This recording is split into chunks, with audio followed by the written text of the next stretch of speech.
देश की राजनीति से इस वक्त सबसे बड़ी खबर हम आपको देने वाले हैं, जहां 5 राज्यों के चुनाव खत्म हो चुके हैं और अब एग्जिट पोल ने सियासी तस्वीर को काफी हद तक साफ कर दिया है। असम, पुडुचेरी, पश्चिम बंगाल, केरल और तमिलनाडु, इन 5 राज्यों के एग्जिट पोल में कहीं स्पष्ट बहुमत तो कहीं कांटे की टक्कर देखने को मिल रही है। नमस्कार, मैं हूं आशुतोष शर्मा और आप देख रहे हैं एडिटर जी न्यूज। आइए आपको बताते हैं कहां बन रही है किसकी सरकार और कहां फंसा है मुकाबला। असम और पुडुचेरी। सबसे पहले बात असम और पुडुचेरी के एग्जिट पोल की करें तो यहाँ के आंकड़े बीजेपी के लिए बड़ी राहत लेकर आए हैं। दोनों ही राज्यों में भारतीय जनता पार्टी स्पष्ट बहुमत के साथ सरकार बनाती नजर आ रही है।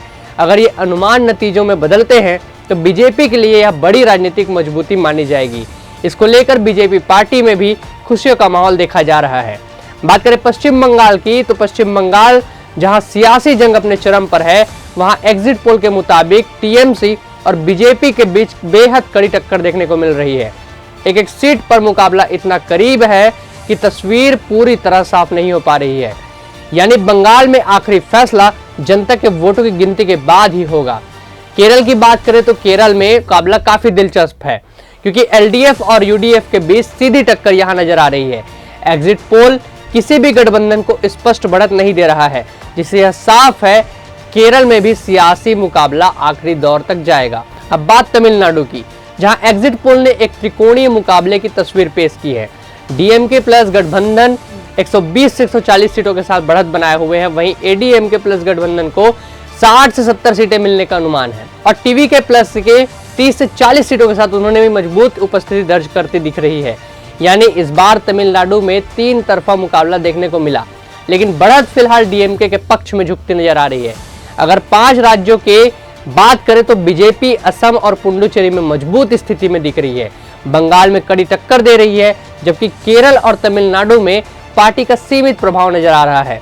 हालांकि यह सभी आंकड़े एग्जिट पोल के आधारित हैं और एग्जिट पोल हमेशा अंतिम नतीजों का सटीक प्रतिबिंब होता है। अब नजरें टिकी है रिजल्ट डे पर, जहां तय होगा कि सत्ता की कुर्सी किसके हिस्से आएगी। आपको बता दें कि इससे पहले बंगाल में जब चुनाव हुआ तो कई प्रकार की तस्वीरें देखने को मिली, जहां कभी हिंसा हुई तो कभी चुनाव के अन्य नतीजे देखने को मिले। जनता ने अपने मत दे दिए हैं, चुनाव हो चुका है। अब जो इंतजार है वो केवल इसी का है कि रिजल्ट कब आएगा, और रिजल्ट में कहीं भाजपा तो कहीं अन्य पार्टियां आगे दिख रही है। कांग्रेस की बात करें तो कई जगहों पर कांग्रेस को बिल्कुल कुछ ही सीट्स मिल रही हैं और वे लगातार कम सीटों पर ही बने हुए हैं। अब देखने वाली बात होगी जब नतीजे आते हैं तो किसकी कहां सरकार बनती है और कौन विजय रथ पर चढ़ता है और कौन विजयी होता है। इन सभी बातों को जानने के लिए, अन्य खबरों के लिए और ऐसे ही विशेष चर्चाओं ध्यान देने के लिए हमारे साथ बने रहिए एडिटर जी न्यूज के साथ और देखते रहिए एडिटर जी न्यूज। अगर हमारा वीडियो आपको पसंद आया हो, इस वीडियो को लाइक करें, हमारे चैनल को सब्सक्राइब करें। इसके अलावा फेसबुक, इंस्टाग्राम और एक्स पर हम मौजूद हैं, वहां भी हमें फॉलो करें। नमस्कार, जय जोहार।